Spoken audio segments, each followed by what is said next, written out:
Mesdames et messieurs, dans cette période exceptionnelle à la fois pour notre vie individuelle et collective, eh bien, je veux d'abord vous remercier toutes et tous, parce que je peux le constater chaque jour, je me fais remonter les informations, vous respectez les règles de confinement. Et vous savez comme moi que le seul moyen de lutter efficacement contre l'épidémie.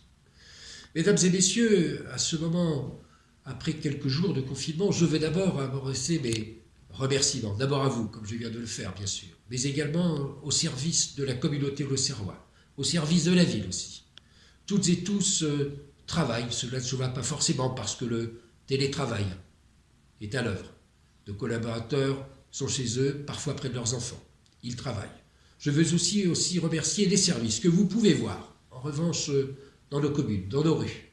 Je pense en particulier à celles et ceux qui assurent la collecte, qui est réduite, vous le savez, mais néanmoins, le service fonctionne. Je veux remercier aussi notre police municipale, cette police municipale qui aujourd'hui est réquisitionnée en quelque sorte 7 jours sur 7 pour faire respecter les règles de confinement.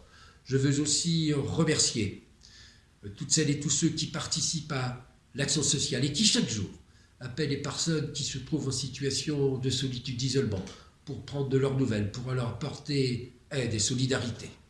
Je veux aussi avoir un mot pour celles et ceux qui, dans les commerces de nécessité, de première nécessité, comme l'on dit, sont au travail. Je pense en particulier aux caissières que, comme moi sans doute, vous croisez lorsque vous faites vos courses.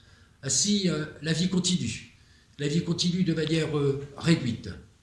Mais nous organisons nos services de telle sorte que cette machine collective au service du public, à votre service, continue de fonctionner dans les meilleures conditions. J'y veille et je relie régulièrement une cellule de crise qui me permet de prendre les décisions les mieux adaptées en fonction de l'évolution de la situation. Je veux vous redire qu'il vous revient aussi, comme moi, de saluer l'ensemble des personnels soignants, celles et ceux qui aujourd'hui luttent jour après jour contre cette maladie et qui parfois le paient de leur vie. Peut-être comme vous, en tout cas, moi chaque soir à 20h, rendez-vous est donné pour saluer par des bravos ou parfois par de la musique, celles et ceux qui, dans les maisons de retraite, dans les hôpitaux, dans les cliniques, contribuent à lutter contre cette épidémie. Mesdames et messieurs, je veux aussi vous délivrer un message d'espoir et d'optimisme. Nous sortirons de cette crise. Et le monde de demain ne sera plus celui d'aujourd'hui. Et c'est pour ça que d'ores et déjà, avec les équipes qui m'entourent, je travaille sur ce que sera cette sortie de crise.